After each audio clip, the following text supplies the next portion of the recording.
ನನ್ನನ್ನ ಕ್ಷಮಿಸಿ ಎಂದು ವಿಡಿಯೋ ಮಾಡಿದ ಪ್ರಜ್ವಲ್ ರೇವಣ್ಣ ಇದೀಗ ವಿದೇಶದಿಂದ ಲೈವ್ ಬಂದು ನನ್ನನ್ನ ಕ್ಷಮಿಸಿ ಎಂದು ಈ ವಿಡಿಯೋವನ್ನ ಹರಿಬಿಟ್ಟಿದ್ದಾರೆ. ಏನ್ ಹೇಳಿದ್ರು ನೋಡ್ಕೊಂಬರೋಣ ಬನ್ನಿ ವೀಕ್ಷಕರೇ. ಇದಕ್ಕೆ ಮೊದಲು ನೀವು ನಮ್ಮ ಚಾನಲ್ಗೆ ಸಬ್ಸ್ಕ್ರೈಬ್ ಆಗಿಲ್ಲ ಅಂದ್ರೆ ಹೀಗೆ ಕೂಡದೆ ಸಬ್ಸ್ಕ್ರೈಬ್ ಆಗಿ ಪಕ್ಕದ ಬಳಿಕ ಬೆಲ್ ಐಕನ್ ಅನ್ನು ಕ್ಲಿಕ್ ಮಾಡ್ಕೊಳ್ಳಿ ವೀಕ್ಷಕರೇ.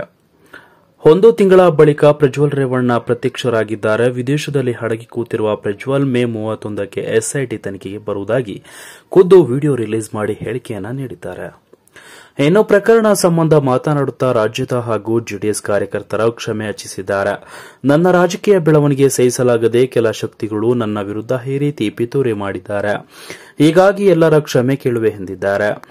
ತಮ್ಮ ವಿದೇಶ ಪ್ರವಾಸ ಮೊದಲೇ ನಿಗದಿಯಾಗಿತ್ತು ಎಂದು ವಿಡಿಯೋದಲ್ಲಿ ಹೇಳಿರುವ ಪ್ರಜ್ವಲ್, ನನ್ನ ವಿಡಿಯೋಗಳ ಕುರಿತು ನನಗೆ ಮಾಧ್ಯಮ ಹಾಗೂ ಕೆಲವೊಂದು ಖಾಸಗಿ ಮಾಧ್ಯಮಗಳಲ್ಲಿ ಈ ಒಂದು ವಿಚಾರವನ್ನಿಟ್ಟುಕೊಂಡು ರಾಹುಲ್ ಗಾಂಧಿಯಾಗಿ ಎಲ್ಲರೂ ಬಹಿರಂಗ ವೇದಿಕೆಗಳಲ್ಲಿ ನನ್ನ ವಿರುದ್ಧ ಅಪಪ್ರಚಾರ ಮಾಡಿದರು.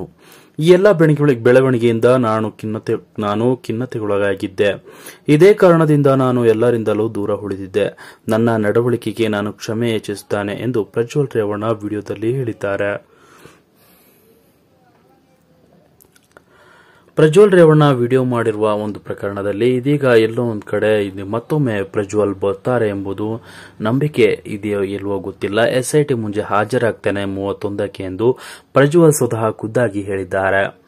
ಇದಕ್ಕೆ ಅಭಿಮಾನಿಗಳೆಲ್ಲ ಅವರ ಮುಖವನ್ನ ನೋಡಿದ ತಕ್ಷಣ ಖುಷಿಯನ್ನ ವ್ಯಕ್ತಪಡಿಸಿದ್ದಾರೆ.